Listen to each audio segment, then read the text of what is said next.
Punamopo Amazing Bible Prophecy Ministry na Prabhu Jisu Krista gi mingda taramna oksari. Ngasi aina laukhatariba topic asidi Isjworna eikhoida piba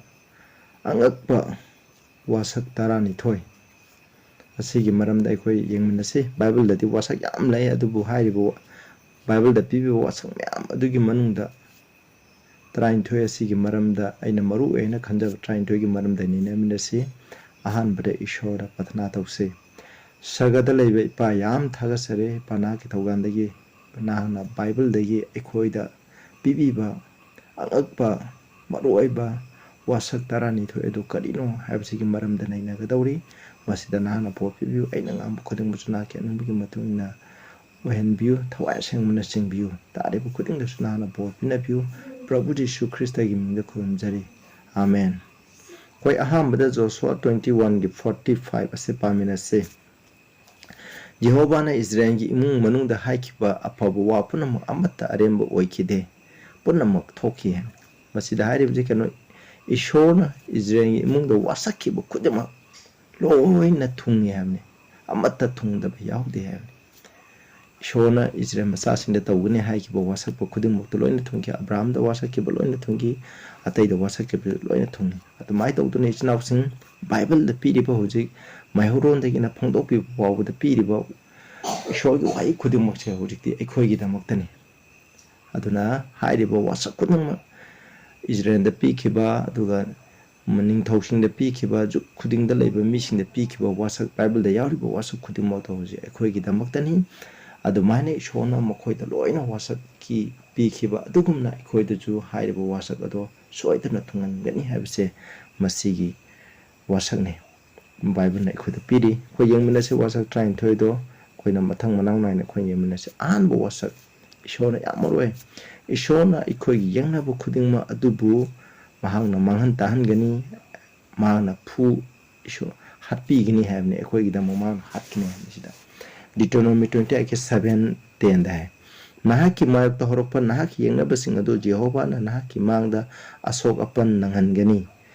Makoina nahaki mayokta lambi amadagi lakani amasung nahaki mangdagi lambi tareta chengani nahakti Jehovah gi mingda kaurabani haiba maleng mi punamna ugani amasung makoina nahak kigini hamne sida habje Isjworna eikoi yengnaba khuding matagi tanthokani yengnaba singna lambi amada lakani aduga makoina mu lambi tareta halagas chengani hamne aduga prithivida lairiba Prabhu Jisu Krista thadaba misina Christian oiba eikhoije Isjworgi mingda Prabhu gi mingda laukraba mini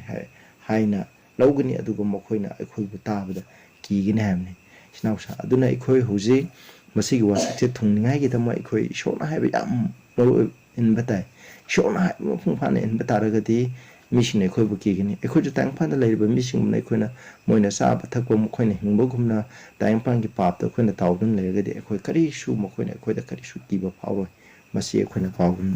kawgumse aduga anisuba wasak sina Isjworna eikhoibu ngakthokpigani kanbigini hamne eikhoina khudongthibadagi eikhoibu ngakthokpigini hai Psalm laison ise 34 gi tareka taratreta asumna hai Yehovahbu kiba makhoigi akoibda mahaki sagadut aduna question duna lay aduga makhoibu kanbi habna yam phajaga wasangni haidi Isjworbu kiba mising Isjworbu kiba habdi Isjworna haiba inba mising adugi akoibda sagadut sina ngakpi senbi habni aduna sinausa eikoi yumge akoibda sagadut sina eikoi Isjworna haiba yam ilaba eikoi yumge akoibda sagadut sina ngakpi senbigani adu oiba taragadi kanamtana hairiba sagadut asina eikhoibu ngakpiriba sagadut asi lanthoga eikhoibu sokpa ngamoi hab yam phajaba wasangni khoi mutna loksaminaji dharma sembasana kapsai amsung Jehovah na tabi makhoigi khudongthiba punamtagi makhoibu kanbi habni Isjworna habse dharma semba habni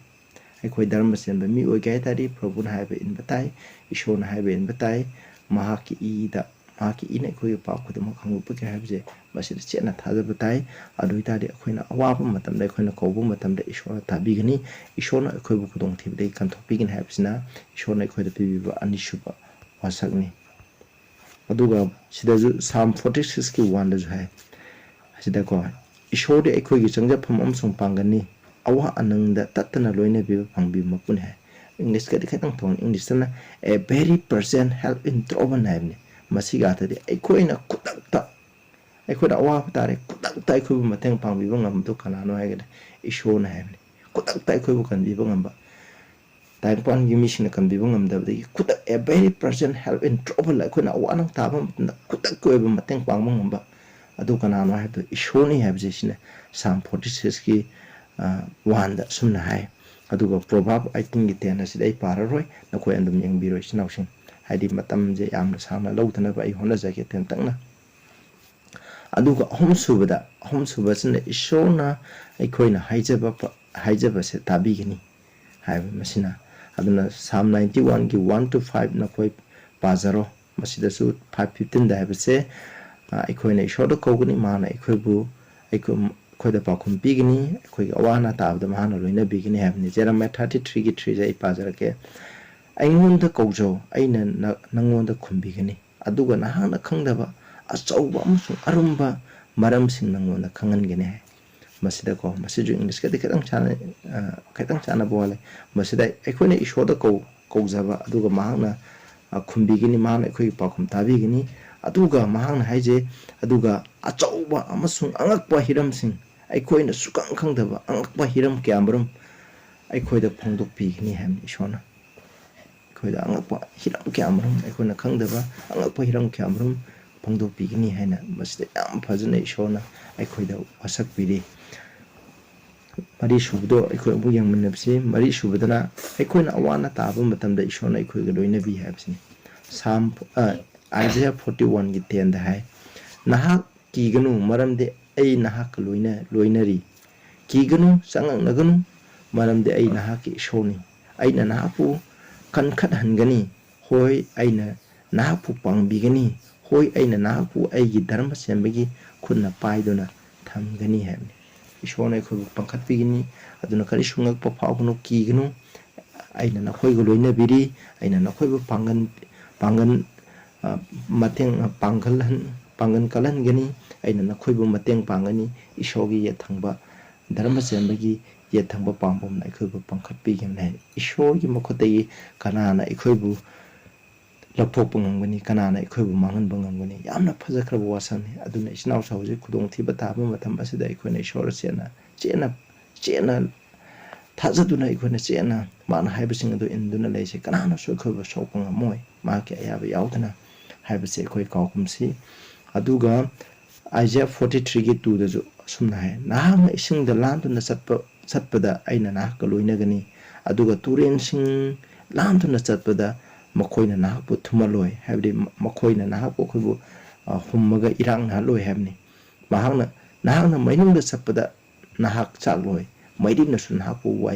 wai roi habni aduna masi am phajakrabu wasangni chinawsa hairiba Isaiah 43 gi tu ase danen sedak mesa bini kom khoide jum khoi mai komdrang chamba matanda mai dinam khoi bu sak ngamde khoina asiguma myam je khoi da thokni khoi shon haibe inche khoi kari su piningai leite haibe se masi bible da piri aduga manga subana ishona khoi bu kaw thokloi amasung thadok piroi haibe sine Isaiah 49 gi 15 section da nupi amana mahaki khomjing liba masa bu kaw bu ngambra mahaki mapu thoki masa ni pa bu mahana Sanbiroidra hoi mokoina kauwe adum oinama aina nahapu kauroi habni sinaw hoi mamana masabu asukki mati nungsi mamana masa nungsi base kaubu ngammanate adubu khudong thiba lagadi mamana masada gi maki thawai kan ngai ki dama kaubu ngamwani Jerusalem ahan ba matamda Israel gi nupi sina masa singbu kawe masa singbu mokoina chan ngai le tabagi masa singi i chupiko adumai thawe adubu ishona habdi adumaina tawro habni so gaw habni shona khoina wasak bidibse yingo aina nakpo aige khutsingi khubak sing da hakre nakhe chapol sing ai mangda tatna khoije ishogi pambom ishogi khubak meaida khoigi khubak takpa mai gumna khoije hakrabne habni aduna khoije mak mamangda lepalaidna ui aduna kauro ishona khoibu sukaw kauro haibani aduga sida Hebrew 13 gi 5 ta haibse aina na khoibu thadoloi hanko I will never leave thee nor forsake thee aina na khoibu thadoloi aina na bu kaw tholoi haibni ꯏꯁꯣꯔꯅ ꯑꯩꯈꯣꯏ ꯀꯩꯗꯧꯅꯨꯡꯗ ꯊꯥꯗꯣꯛꯇꯨꯅ ꯆꯠꯂꯣꯏ ꯍꯥꯏꯕꯅꯤ ꯑꯩꯈꯣꯏꯅ ꯈꯨꯗꯣꯡꯊꯤꯕ ꯇꯥꯔꯒꯗꯤ ꯃꯔꯨꯞꯅ ꯃꯔꯨꯞꯄꯨ ꯊꯥꯗꯣꯛꯏ ꯃꯃꯥ ꯃꯄꯥꯅ ꯃꯆꯥꯁꯤꯡꯕꯨ ꯊꯥꯗꯣꯛꯏ ꯃꯆꯥꯅ ꯃꯃꯥ ꯃꯄꯥꯕꯨ ꯊꯥꯗꯣꯛꯏ ꯑꯗꯨꯕꯨ ꯏꯁꯣꯔꯅꯗꯤ ꯑꯩꯈꯣꯏꯕꯨ ꯀꯩꯗꯧꯅꯨꯡꯗ ꯊꯥꯗꯣꯛꯄꯤꯔꯣꯏ ꯍꯥꯏꯅ ꯏꯁꯣꯔꯅ ꯋꯥꯁꯛꯄꯤꯔꯤ ꯇꯔꯨꯛ ꯁꯨꯕ ꯑꯃꯨꯛ ꯌꯦꯡꯃꯤꯟꯅꯁꯤ ꯑꯩꯈꯣꯏꯒꯤ ꯗꯔꯀꯥꯔ ꯂꯩꯕ ꯈꯨꯗꯤꯡꯃꯛ ꯏꯁꯣꯔꯅ ꯄꯤꯕꯤꯒꯅꯤ ꯍꯥꯏꯕꯅꯤ ꯔꯣꯃꯥꯟꯁ 8:32 ꯍꯥꯏꯖꯩ ꯏꯁꯣꯔꯅ ꯃꯍꯥꯛꯀꯤ ꯃꯆꯥꯅꯤꯄꯥꯕꯨ ꯀꯟꯊꯣꯛꯄꯤꯗꯗꯨꯅ ꯑꯩꯈꯣꯏ ꯄꯨꯝꯅꯃꯛꯀꯤꯗꯃꯛ ꯃꯍꯥꯛꯄꯨ ꯄꯤꯊꯣꯛꯄ ꯃꯍꯥꯛꯅ ꯃꯆꯥꯅꯤꯄꯥ ꯑꯗꯨꯒ ꯂꯣꯏꯅꯅ ꯑꯩꯈꯣꯏꯗ ꯄꯨꯝꯅꯃꯛ ꯑꯁꯤ ꯊꯧꯖꯥꯟꯒ ꯂꯣꯏꯅꯅ ꯀꯔꯝꯅ ꯂꯦꯝꯅ ꯄꯤꯔꯣꯏꯗꯒꯦ ꯍꯥꯏꯕꯅꯤ ꯄꯨꯝꯅꯃꯛ ꯑꯩꯈꯣꯏꯕꯨ ꯄꯥꯞꯇꯒꯤ ꯀꯟꯅꯤꯡꯉꯥꯏꯒꯤꯗꯃꯛ ꯄ꯭ꯔꯚꯨ ꯖꯤꯁꯨ ꯈ꯭ꯔꯤꯁꯇꯅ ꯃꯍꯥꯛꯀꯤ ꯃꯆꯥꯅꯨꯄꯥꯗꯨ ꯀꯟꯕꯤꯗꯗꯨꯅ ꯑꯩꯈꯣꯏꯒꯤꯗꯃꯛ ꯄꯤꯊꯣꯛꯄꯤꯈꯤ ꯑꯗꯨ ꯑꯣꯏꯕ ꯇꯥꯔꯒꯗꯤ ꯑꯩꯈꯣꯏꯁꯨ ꯑꯩꯈꯣꯏꯗ ꯄꯨꯝꯅꯃꯛ ꯄ꯭ꯔꯚꯨ ꯖꯤꯁꯨ ꯈ꯭ꯔꯤꯁꯇꯒꯤ ꯃꯄꯥꯅ ꯑꯩꯈꯣꯏꯗ ꯂꯣꯏꯅ ꯄꯤꯕꯤꯒꯅꯤ ꯍꯥꯏꯕꯅꯤ ꯑꯩꯈꯣꯏꯒꯤ ꯗꯔꯀꯥꯔ ꯂꯩꯕ ꯑꯩꯈꯣꯏꯒꯤ ꯑꯔꯥꯝ ꯈꯨꯕꯝꯗ ꯗꯔꯀꯥꯔ ꯂꯩꯕ ꯈꯨꯗꯤꯡꯃꯛꯇꯣ ꯏꯁꯣꯔꯅ ꯑꯩꯈꯣꯏꯗ ꯂꯣꯏꯅ ꯄꯤꯕꯤꯒꯅꯤ ꯍꯥꯏꯕꯁꯤꯅ ꯑꯩꯈꯣꯏꯒꯤ ꯐꯅꯤꯡꯉꯥꯏꯒꯤꯗꯃꯛ ꯄꯤꯕꯤꯒꯅꯤ ꯍꯥꯏꯅ ꯋꯥꯁꯛꯄꯤꯔꯤ ꯑꯗꯨꯒ ꯐꯤꯂꯤꯞꯄꯤꯌꯟ 4:19ꯗꯁꯨ ꯑꯩꯒꯤ ꯏꯁꯣꯔꯅ ꯅꯈꯣꯏꯒꯤ ꯑꯋꯥꯠꯄ ꯄꯨꯝꯅꯃꯛ ꯈ꯭ꯔꯤꯁꯇ ꯖꯤꯁꯨꯒꯤ ꯃꯄꯥꯅ ꯃꯍꯥꯛꯀꯤ ꯃꯇꯤꯛ ꯃꯉꯥꯜꯗ ꯂꯩꯕ ꯂꯟ ꯑꯗꯨꯒꯤ ꯃꯇꯨꯡ ꯏꯟꯅ ꯄꯤꯕꯤꯒꯅꯤ ꯍꯥꯏꯕꯅꯤ ꯍꯥꯏꯗꯤ ꯏꯁꯣꯔꯗ ꯃꯍꯥꯛꯀꯤ ꯃꯇꯤꯛ ꯃꯉꯥꯜꯗ ꯈ꯭ꯔꯤꯁꯇꯒꯤꯃꯄꯥꯅ ꯃꯍꯥꯛꯀꯤ ꯃꯇꯤꯛ ꯃꯉꯥꯜꯗ ꯏꯅꯥꯛ ꯈꯨꯟꯕ ꯃꯉꯣꯟꯗ ꯃꯔꯥꯡ ꯀꯥꯏꯅ ꯂꯩꯕꯗꯣ ꯑꯗꯨꯒꯤ ꯃꯇꯨꯡꯗ ꯑꯩꯈꯣꯏꯒꯤ ꯗꯔꯀꯥꯔ ꯂꯩꯕ ꯈꯨꯗꯤꯡꯃꯛ ꯅꯣꯡꯃꯒꯤ ꯗꯔꯀꯥꯔ ꯂꯩꯕ ꯈꯨꯗꯤꯡꯃꯛ ꯑꯩꯈꯣꯏ ꯄꯤꯕꯤꯒꯅꯤ ꯍꯥꯏꯕꯅꯤ ꯃꯁꯤ ꯃꯇꯥꯡꯁꯤꯗ ꯑꯩꯈꯣꯏꯅ Matthew 6:33 ꯍꯥꯏꯕꯗꯤ ꯏꯁꯣꯔꯒꯤ ꯅꯤꯡꯊꯧ ꯂꯩꯕꯥꯛ ꯃꯍꯥꯛꯀꯤ ꯙꯔꯃꯁꯦ ꯃꯍꯥꯛꯅ ꯊꯤꯌꯨ ꯑꯗꯨꯒ ꯄ꯭ꯔꯤꯊꯤꯕꯤꯗ ꯂꯩꯔꯤꯕ ꯈꯨꯗꯤꯡꯃꯛꯁꯦ ꯏꯁꯣꯔꯅ ꯑꯩꯈꯣꯏꯗ ꯄꯤꯕꯤꯒꯅꯤ ꯍꯥꯏꯅ ꯃꯁꯤꯗꯁꯨ ꯋꯥꯁꯛꯄꯤꯔꯤ ꯑꯗꯨꯅ ꯑꯩꯈꯣꯏꯒꯤ ꯗꯔꯀꯥꯔ ꯂꯩꯕ ꯈꯨꯗꯤꯡꯃꯛ ꯏꯁꯣꯔꯅ ꯄꯤꯕꯤꯒꯅꯤ ꯑꯗꯨꯒ ꯑꯩꯈꯣꯏ ꯃꯍꯥꯛꯀꯤ ꯙꯔꯃ ꯆꯦꯟꯕ ꯅꯤꯡꯊꯧ ꯂꯩꯕꯥꯛ ꯍꯥꯟꯅ ꯊꯤꯃꯤꯟꯅꯁꯤ ꯑꯗꯨꯒ 7 ꯁꯨꯕꯗ ꯏꯁꯣꯔꯅ ꯑꯩꯈꯣꯏꯒꯤ ꯄꯥꯞ ꯀꯣꯛꯄꯤꯒꯅꯤ ꯃꯁꯤ ꯈ꯭ꯋꯥꯏꯗꯒꯤ ꯐꯖꯕ ꯋꯥꯁꯛꯄꯤꯕꯅꯤ ꯄꯥꯞ ꯀꯣꯛꯄꯤꯕ ꯃꯤ ꯑꯗꯨ ꯈ꯭ꯋꯥꯏꯗꯒꯤ ꯕꯣꯔ ꯐꯪꯕ ꯃꯤꯅꯤ ꯃꯉꯣꯟꯗ ꯍꯦꯟꯅ ꯕꯣꯔ ꯐꯪꯕ ꯃꯤ ꯃꯥꯂꯦꯝ ꯄ꯭ꯔꯤꯊꯤꯕꯤꯗ ꯂꯩꯇꯦ ꯖꯣꯟ 1:9 ꯑꯩꯈꯣꯏ ꯃꯌꯥꯝ ꯏꯈꯪ ꯈꯪꯅꯔꯕꯅꯤ ꯑꯩꯈꯣꯏꯅ ꯑꯩꯈꯣꯏꯒꯤ ꯄꯥꯞꯁꯤꯡ ꯍꯥꯏꯗꯣꯛꯆꯔꯕꯗꯤ ꯃꯍꯥꯛꯅ ꯑꯩꯈꯣꯏꯒꯤ ꯄꯥꯞꯁꯤꯡ ꯀꯣꯛꯄꯤꯅꯕ ꯑꯃꯁꯨꯡ ꯙꯔꯃ ꯆꯦꯟꯗꯕ ꯄꯨꯝꯅꯃꯛꯇꯒꯤ ꯑꯩꯈꯣꯏꯕꯨ ꯁꯦꯡꯗꯣꯛꯄꯤꯅꯕ ꯃꯍꯥꯛꯇꯤ ꯊꯥꯖꯕ ꯌꯥꯕꯅꯤ ꯑꯃꯁꯨꯡ ꯑꯆꯨꯝꯕꯅꯤ ꯍꯥꯏ ꯁꯤꯗ ꯍꯥꯏꯀꯣ ꯏꯁꯣꯔꯁꯦ ꯑꯩꯈꯣꯏꯅ ꯊꯥꯖꯕ ꯌꯥꯏ ꯍꯥꯏꯕꯗꯤ ꯌꯥꯝꯅ ꯏꯁꯣꯔꯗꯤ ꯍꯥꯏꯕ ꯏꯜꯂꯤ ꯌꯥꯝꯅ ꯋꯥꯁꯛ ꯆꯦꯜꯂꯦ ꯍꯥꯏꯕꯅꯤ ꯑꯗꯨꯅ ꯑꯩꯈꯣꯏꯒꯤ ꯙꯔꯃ ꯆꯦꯟꯕ ꯑꯩꯈꯣꯏꯒꯤ ꯐꯠꯇꯕ ꯄꯨꯝꯅꯃꯛꯇꯒꯤ ꯁꯦꯡꯗꯣꯛꯄꯤꯒꯅꯤ ꯑꯩꯈꯣꯏꯅ ꯃꯉꯣꯟꯗ ꯍꯥꯏꯗꯣꯛꯆꯔꯕꯗꯤ ꯍꯥꯏꯕꯅꯤ ꯁꯤꯅꯥꯎꯁꯥ ꯑꯩꯈꯣꯏꯅ ꯇꯧꯈꯤꯕ ꯄꯥꯞ ꯀꯌꯥ ꯑꯃ ꯂꯩꯔꯝꯃꯒꯁꯨ ꯑꯩꯈꯣꯏ ꯉꯁꯤꯃꯛ ꯄ꯭ꯔꯚꯨ ꯖꯤꯁꯨ ꯈ꯭ꯔꯤꯁꯇꯗ ꯍꯥꯏꯗꯣꯛꯆꯗꯨꯅ ꯑꯩꯈꯣꯏꯒꯤ ꯄꯥꯞ ꯑꯗꯣ ꯀꯣꯛꯄꯤꯕ ꯑꯗꯨꯒ ꯁꯦꯡꯗꯣꯛꯄꯤꯕꯗꯣ ꯐꯪꯅꯤꯡꯉꯥꯏꯒꯤꯗꯃꯛ ꯑꯩꯈꯣꯏ ꯃꯍꯥꯛꯀꯤ ꯃꯅꯥꯛꯇ ꯆꯪꯖꯁꯤ ꯃꯁꯤ ꯌꯥꯝꯅ ꯐꯖꯕ ꯄ꯭ꯔꯣꯃꯤꯁꯅꯤ 7 ꯁꯨꯕ ꯄ꯭ꯔꯣꯃꯤꯁ ꯑꯁꯤ ꯀꯔꯤꯅꯣ ꯑꯩꯈꯣꯏꯗ ꯑꯔꯥꯝ ꯈꯨꯕꯝ ꯄꯤꯕꯤꯒꯅꯤ ꯍꯥꯏꯕꯁꯤꯅꯤ ꯖꯣꯟ 3:16 ꯑꯩ ꯄꯥꯖꯔꯔꯣꯏ ꯑꯗꯨꯒ 1 John 2:25 ꯍꯥꯏ ꯃꯍꯥꯛꯅ ꯑꯩꯈꯣꯏꯗ ꯋꯥꯁꯛ ꯄꯤꯈꯤꯕ ꯋꯥꯁꯛ ꯑꯗꯨ ꯑꯁꯤꯅꯤ ꯂꯣꯝꯕ ꯅꯥꯏꯗꯅ ꯍꯤꯡꯕ ꯍꯥꯏꯅꯤ ꯏꯁꯣꯔꯅ ꯑꯩꯈꯣꯏꯗ ꯋꯥꯁꯛ ꯄꯤꯕꯁꯤ ꯀꯩꯅꯣ ꯂꯣꯝꯕ ꯅꯥꯏꯗꯅ ꯍꯤꯡꯕ ꯄꯤꯕꯤꯒꯅꯤ ꯍꯥꯏꯕꯁꯤ ꯃꯍꯥꯛꯅ ꯑꯩꯈꯣꯏꯗ ꯋꯥꯁꯛꯈ꯭ꯔꯕꯅꯦꯕ ꯑꯗꯨꯒꯤꯗꯃꯛꯅꯤ ꯃꯥꯂꯦꯝ ꯄ꯭ꯔꯤꯊꯤꯕꯤ ꯑꯁꯤꯗ ꯄ꯭ꯔꯚꯨ ꯖꯤꯁꯨ ꯈ꯭ꯔꯤꯁꯇꯕꯨ ꯁꯔꯒꯒꯤ ꯅꯨꯡꯉꯥꯏꯕ ꯃꯇꯤꯛ ꯃꯉꯥꯜ ꯈꯨꯗꯤꯡꯃꯛ ꯊꯥꯗꯣꯛꯂꯒ ꯇꯥꯏꯕꯪꯄꯥꯟꯗ ꯂꯥꯛꯏꯁꯦ ꯄꯥꯄꯤ ꯑꯩꯈꯣꯏꯒꯤꯗꯃꯛ ꯑꯩꯈꯣꯏꯅ ꯄꯨꯒꯗꯕ ꯄꯥꯞꯀꯤ ꯇꯟꯗꯤ ꯈꯨꯗꯤꯡꯃꯛ ꯀ꯭ꯔꯣꯁꯇ ꯄꯥꯡ ꯊꯪꯗꯨꯅ ꯁꯤꯔꯒ ꯄꯨꯕꯤꯈꯤꯕꯁꯦ ꯀꯔꯤꯒꯤꯅꯣ ꯄꯥꯄꯤ ꯑꯩꯈꯣꯏꯗ ꯑꯔꯥꯝ ꯈꯨꯕꯝ ꯐꯪꯅꯤꯡꯉꯥꯏꯒꯤꯗꯃꯛꯅꯤ ꯃꯁꯤ ꯕꯥꯏꯕꯜꯅ ꯄꯤꯕ ꯑꯩꯈꯣꯏꯗ ꯐꯖꯈ꯭ꯔꯕ ꯋꯥꯁꯛꯅꯤ ꯋꯥꯁꯛ 9 ꯁꯨꯕ ꯋꯥꯁꯛ ꯑꯗꯨꯒ 8 ꯁꯨꯕꯁꯦ ꯑꯩꯈꯣꯏ ꯑꯃꯨꯛ ꯌꯦꯡꯁꯤ 8 ꯁꯨꯕ ꯑꯁꯤꯅ ꯏꯁꯣꯔꯅ ꯑꯩꯈꯣꯏꯕꯨ ꯄꯥꯞ ꯈꯨꯗꯨꯝ ꯆꯟꯕꯗ ꯃꯇꯦꯡ ꯄꯥꯡꯕꯤꯒꯅꯤ ꯍꯥꯏꯕꯅꯤ ꯏꯁꯣꯔꯅ ꯑꯩꯈꯣꯏꯒꯤꯗꯃꯛ ꯄꯥꯞꯁꯦ ꯈꯨꯗꯨꯝ ꯆꯜꯍꯟꯒꯅꯤ ꯍꯥꯏꯕꯅꯤ ꯄꯥꯞ ꯈꯨꯗꯨꯝ ꯆꯟꯕ ꯑꯩꯈꯣꯏꯅ ꯄꯥꯞ ꯈꯨꯗꯨꯝ ꯆꯟꯕꯗ ꯏꯁꯣꯔꯅ ꯄꯤꯕꯤꯒꯅꯤ ꯍꯥꯏꯕꯅꯤ ꯃꯁꯤꯗ ꯍꯥꯏꯁꯦ ꯃꯁꯤꯗ ꯍꯥꯏ ꯏꯕꯨꯡꯉꯣꯗꯤ ꯊꯥꯖꯕ ꯌꯥꯕꯅꯤ ꯑꯗꯨꯒ ꯏꯕꯨꯡꯉꯣꯅ ꯅꯈꯣꯏꯕꯨ ꯂꯦꯡꯗꯅ ꯊꯝꯕꯤꯒꯅꯤ ꯑꯃꯁꯨꯡ ꯐꯠꯇꯕ ꯑꯗꯨꯗꯒꯤ ꯉꯥꯛꯊꯣꯛꯄꯤꯒꯅꯤ ꯍꯥꯏꯕꯅꯤ ꯐꯠꯇꯕ ꯍꯥꯏꯕꯗꯤ ꯁꯩꯇꯥꯟꯗꯒꯤ ꯑꯩꯈꯣꯏꯕꯨ ꯉꯥꯛꯊꯣꯛꯅꯕ ꯑꯩꯈꯣꯏꯅ ꯄꯥꯞ ꯇꯧꯔꯤꯁꯦ ꯀꯩꯅꯣ ꯁꯩꯇꯥꯟ ꯍꯥꯏꯕ ꯏꯟꯕꯗꯒꯤꯅꯦꯕ ꯑꯗꯨꯕꯨ ꯁꯩꯇꯥꯟꯗꯒꯤ ꯑꯩꯈꯣꯏꯕꯨ ꯉꯥꯛꯊꯣꯛꯅꯕ ꯑꯩꯈꯣꯏ ꯏꯁꯣꯔꯗ ꯈꯣꯡꯐꯝ ꯆꯦꯠꯅ ꯂꯦꯝꯅꯤꯉꯥꯏꯒꯤꯗꯃꯛ ꯏꯁꯣꯔꯅ ꯑꯩꯈꯣꯏꯗ ꯄꯤꯕꯤꯒꯅꯤ ꯍꯥꯏꯕꯅꯤ ꯏꯁꯣꯔꯅ ꯑꯩꯈꯣꯏꯗ ꯆꯦꯠꯅ ꯂꯦꯞꯄꯤꯒꯅꯤ ꯍꯥꯏꯕꯅꯤ ꯏꯁꯣꯔꯗꯤ ꯌꯥꯝ ꯋꯥꯁꯛ ꯆꯦꯠꯄꯅꯦ ꯖꯨꯠ 24ꯗ ꯍꯥꯏꯁꯦ ꯃꯁꯤꯅ ꯍꯥꯏꯁꯦ ꯑꯗꯨꯒ ꯈꯨꯗꯤ ꯊꯤꯗꯅꯕ ꯁꯤꯗꯁꯦ ꯈꯨꯗꯤ ꯊꯤꯗꯅꯕ ꯍꯥꯏꯀꯣ ꯈꯨꯗꯤ ꯊꯤꯗꯅꯕ ꯍꯥꯏꯗꯤ ꯄꯥꯞ ꯇꯧꯗꯅꯕ ꯅꯈꯣꯏꯕꯨ ꯉꯥꯛꯄꯤꯕ ꯉꯝꯕ ꯑꯃꯁꯨꯡ ꯌꯥꯝꯅ ꯍꯔꯥꯎꯕꯒ ꯂꯣꯏꯅꯅ ꯑꯃꯨꯛꯄ ꯂꯩꯇꯅ ꯃꯍꯥꯛꯀꯤ ꯃꯇꯤꯡ ꯃꯉꯥꯜꯗ ꯅꯈꯣꯏꯕꯨ ꯂꯦꯞꯍꯟꯕ ꯉꯝꯕ ꯍꯥꯏ ꯏꯪꯂꯤꯁꯇꯅ ꯌꯥꯝ ꯐꯖꯩ ꯏꯁꯣꯔꯅ ꯑꯩꯈꯣꯏꯁꯦ ꯐꯣꯜꯂꯦꯁ ꯍꯥꯏꯗꯤ ꯃꯔꯥꯜ ꯂꯩꯇꯅ ꯀꯅꯥꯒꯤ ꯃꯍꯥꯛꯀꯤ ꯃꯃꯥꯡꯗ ꯍꯩꯉꯝꯗꯅ ꯍꯔꯥꯎꯕꯒ ꯂꯣꯏꯅꯅ ꯃꯍꯥꯛꯀꯤ ꯃꯃꯥꯡꯗ ꯑꯩꯈꯣꯏꯁꯦ ꯏꯄꯥ ꯏꯁꯣꯔꯒꯤ ꯃꯃꯥꯡꯗ ꯄ꯭ꯔꯚꯨ ꯖꯤꯁꯨ ꯈ꯭ꯔꯤꯁꯇꯅ ꯑꯩꯈꯣꯏꯁꯦ ꯃꯔꯥꯟ ꯌꯥꯎꯗꯅ ꯑꯗꯨꯒ ꯑꯩꯈꯣꯏꯕꯨ ꯇꯨꯒꯗꯕ ꯑꯗꯨꯗꯒꯤ ꯑꯩꯈꯣꯏꯕꯨ ꯉꯥꯛꯊꯣꯛꯇꯨꯅ ꯊꯝꯕ ꯉꯝꯃꯦ ꯍꯥꯏꯕꯅꯤ ꯍꯥꯏꯗꯤ ꯄꯥꯞ ꯇꯥꯗꯅ ꯑꯩꯈꯣꯏ ꯄꯥꯞ ꯇꯧꯗꯅ ꯑꯩꯈꯣꯏ ꯄꯥꯞ ꯇꯧꯗ꯭ꯔꯒꯗꯤ ꯑꯩꯈꯣꯏ ꯃꯔꯥꯜ ꯂꯩꯇ꯭ꯔꯦ ꯑꯩꯈꯣꯏꯁꯦ ꯑꯃꯛꯄ ꯂꯩꯇ꯭ꯔꯦ ꯂꯝꯆꯠ ꯁꯥꯖꯠꯇ ꯑꯃꯣꯠꯄ ꯀꯔꯤꯁꯨ ꯂꯩꯇ꯭ꯔꯦ ꯃꯁꯤꯅ ꯍꯥꯏꯕꯗꯤ Satan get them could do, probably secret him upon I couldn't learn my own upon a heaven. I could not a probuna to be in heaven. I could probuna could a matin panga pop, couldn't tat upon when Hina, Yam Pazakra was a company. Aduka equage, is showing mamma the probuna equage pop yautana. If I show mark the pops in the mini Hina, if I show you man equivocal at Pungami has name. Snows I quite talk a quaint pana popators or quaderma, Chemanga manatebo, two boy quina probu that Hazaragadi, Mount Haiba, quina Kamba Sumba to Taragadi, Probuna, Probu Gitarmasem, but a quick Gitarmasem, making what the left never do is. If I show him among the Ikoi win a Ura, I give him the Probu in a Uraganeva.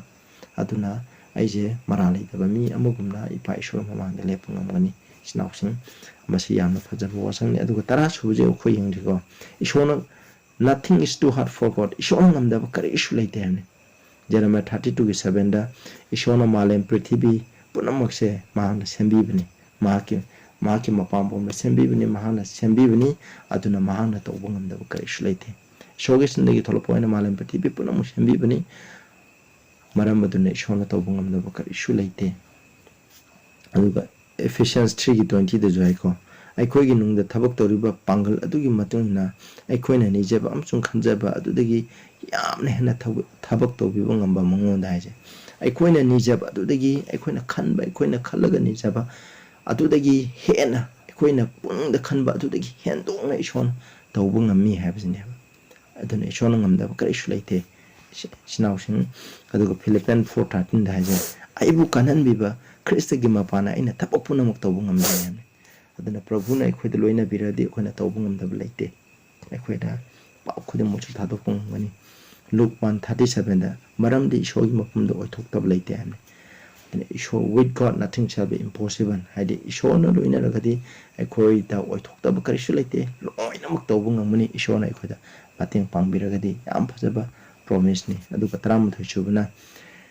ishona ekhoi mapung phana kan bibangami Hebrew 7:25 maram atuna mahaki mapana ishogi mapamda changtera pasingbu mahana mapung phana kan bibangami maramdi makoigi dam haije binaba mahana matam punam tu ene hindi hari hujik prabhu jisuna ekhoi dam haije ningai ki dam ekhoi gi high priest purohit mako ene pai shogi mamanda leptana hujik kan ekhoi pap sangdo pu haije bi thabuk tore aduna mahana ishona ekhoi mapung phana kan bibangame English study to the uttermost havni ishoda lakwa prabhu ji chukitagi mapana ipa ishoda lakwa kudima to mahana uttermost have atadi mapung phana have atadi eise oingoishu aigi punsida phattaba yam tawkhiborusu aina huji ka yam luba phibam amda chongkhapa khona papta takraba komje sungang mamro hain tang pang miamda sungang mamro haina haiba leiraga su namak atudagi ishona ikhoibu kanbiba ngammi habne shona ngamda kari isu leite habje masni yam phade isnausa nang aigi punjesu hona khalambe ishona aina tawkhiba phattaba pa miamde ishona kopira roida ai ishona kanbiba ngamroida ishona kanbiba mangona kan biningai khudong chaba leitre da haina khalame ningan nagunu adu khal adumaina ekhoida khalaliba je kanana no saitana thabak chobni aduna hujik matam leiri ekhoi prabhu da changjasi ekhoi gi oining ba phibam oituna su prabhu na mapung phana ekhoibu kan bibangami mapung phana ekhoi gi pa adu tegi gumna ngahon bangami aina mamangi sermon da jo haijakre gumna ngahon bangami phatta myam oram jo iki punsida chukmate phatta pa pek thalaju prabhu na ibu loina samthok bibangami habse yam phajaba promise ni aduga roiba promise aina snaucha bible the promise yawi ko adubu hairiba myam adu de gaina tentang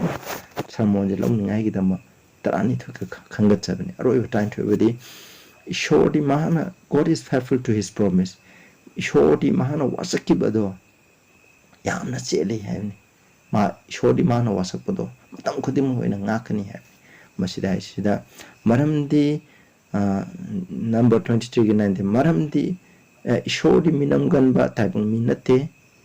mahakti puning honggadaba migi masani panate khoi miwi ba hasti puning hongeba aduga miwi ba hasti minammeba masin thi oidaba ngangeba mahana haikiba adu mahana tawroidra mahana ngangkiba adu mahana thohloidra yani ishona haikiba khuding madu mahana tawgani yani aduna asukki mati ishori wasak cheli habse masi bible na habne aduga Hebrew 10:23 ꯑꯩꯈꯣꯏꯅ ꯆꯤꯟꯅ ꯐꯣꯡꯗꯣꯛꯆꯕ ꯑꯁꯥꯗꯨ ꯂꯦꯡꯗꯅ ꯆꯦꯟꯅ ꯄꯥꯏꯁꯦ ꯃꯔꯝꯗꯤ ꯋꯥꯔꯦ ꯄꯤꯕ ꯃꯍꯥ ꯑꯗꯨ ꯊꯥꯖꯕ ꯌꯥꯕꯅꯤ ꯍꯥꯏꯀꯣ for he is faithful that promise ꯍꯥꯏꯕꯅꯤ ꯑꯁꯤ ꯃꯁꯤ ꯏꯪꯂꯤꯁꯀꯗꯤ ꯈꯔ ꯆꯥꯟꯅꯗꯦ ꯃꯁꯤꯒꯤ ꯑꯁꯦꯡꯕ for he ꯃꯔꯝꯗꯤ he is faithful that promise ꯍꯥꯏꯕꯁꯤꯒꯤ ꯑꯥꯔꯊꯗꯤ ꯋꯥꯁꯛꯈꯤꯕ ꯃꯍꯥꯛ ꯑꯗꯣ ꯌꯥꯝ ꯆꯦꯜꯂꯤ ꯃꯔꯝꯗꯤ ꯃꯍꯥꯛꯇꯤ ꯋꯥꯁꯛ ꯌꯥꯝ ꯆꯦꯜꯂꯤ ꯍꯥꯏꯕꯅꯤ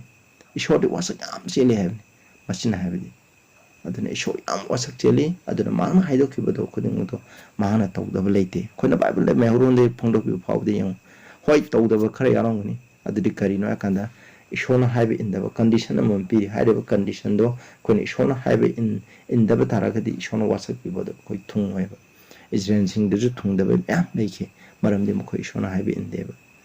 adu haibe inbadadi loina thungani sida the 2 Corinthians 1:20 jo maramti ishoge wasapuna momo da di hoini hamni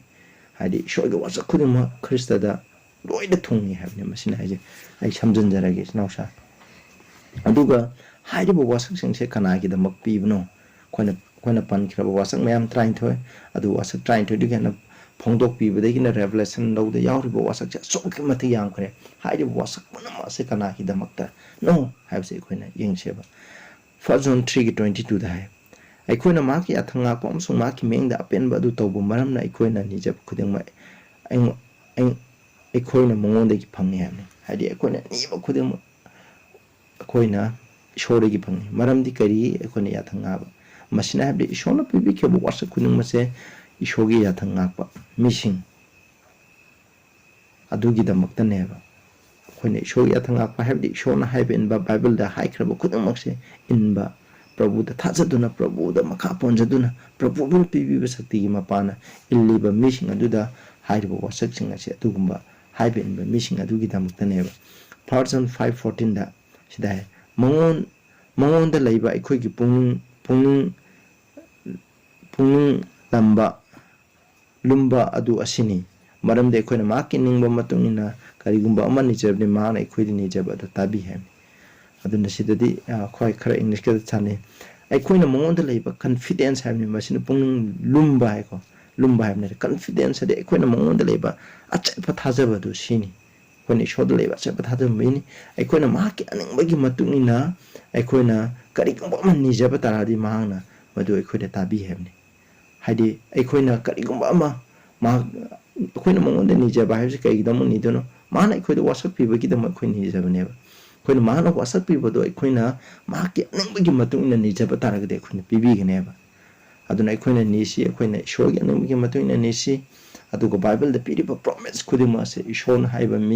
missing adugi dhamuktani isnausang asi aikoiju koina mamangda haibe lamdabi ai ngasi haiba numisdegi koina ishorna haibe ilaga bible da pikriba promise khudima se thungba nupa nupi haibdo khoi oiminasi tabiriba mayamda ishorna bopi boisnu nakhoi anauba mi oragadi subscribe to view aduga atopa missing da masi share to view isnausang aikoi aina nutigi sandokcheribo haije ishorgi wahai bible dagi asengba bible dagi haijabani aduna mayam ishorgi wahai tamin aduna khoi putna board khongminase ana hajari aduga nakoina nakoigi apen pen da su aingonda comment da natraga aikoigi aigi number da num happy haibirakpa yagani tabri mayam da shona bopi boishnu partna da sagada lebi payam thagasare bible da pikirba promise khuduma se nahangna haibe inba nahaki aningba matungna chatpa missing adugi damuktani mokhoida punama sin hangna amatta chithadana tobi yaba khanbi ba sigi damu thagasare ipai sho tabiriba mayam takrapa kuding dasna na bo pinabi Prabhu Jesu gi mu amen